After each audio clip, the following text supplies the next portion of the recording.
Hope didn't carry me here. Collapse did. I didn't arrive at clarity through growth. I arrived through wreckage. And maybe that's true for you too. Maybe it wasn't a breakthrough that made you lucid. Maybe it was the long ache of things that never healed. The quiet death of expectations that refused to be resurrected. This isn't where the arc was supposed to go, but it's where the truth lives. And that's what I'm interested in now. Not becoming better, not recovering faster, not getting back to some imagined version of who I used to be, just living in truth, even if that truth is brutal, even if it doesn't end in applause. This is not a story about healing. It's a story about refusal. Refusal to lie when the healing never came. Refusal to smile when the ache never left. Refusal to wrap grief in branding just to make it consumable.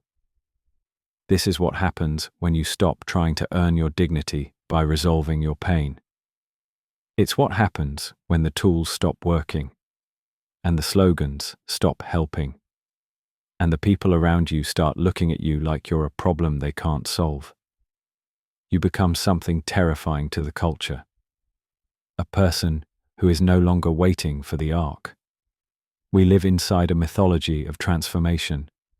Everything is supposed to teach you something. Every pain must become a product. Every scar, a step in the comeback. There is no room for unredeemed experience.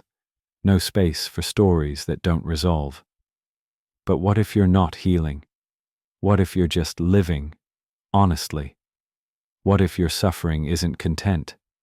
What if your despair doesn't monetize? What if your numbness isn't a block, but a boundary? A sacred silence your body created to protect you from the violence of being expected to stay visible while still bleeding? What if you never glow up? What if your story never arcs? Can you live anyway?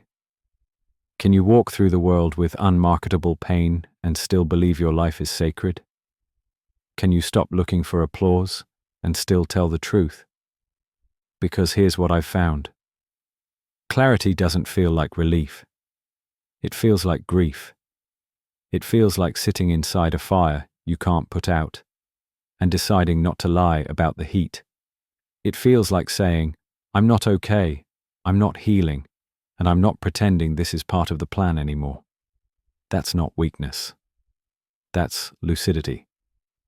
You are not broken because you stopped striving. You are not failing because your pain didn't teach. You are not negative because you refuse to perform insight just to stay palatable. You're just done. Done making your suffering legible. Done asking for language to wrap around your ache. Done translating your breakdown into something shareable. That's not giving up. That's choosing dignity over performance. Silence over spectacle. Truth over the lie of better. I'm not here to sell you healing. I'm here to tell you that if the world has no place for your pain, you can still create one inside yourself that doesn't collapse. You don't have to arc. You don't have to resolve. You just have to remain. Not impressive, not strong, not eloquent, just present.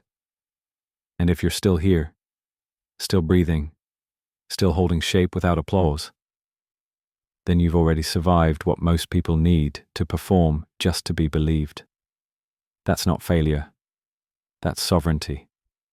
This is the end of hope as a strategy, the beginning of structure without illusion, and the refusal to perform your way to worth. You are not broken. You are awake. And the work begins here.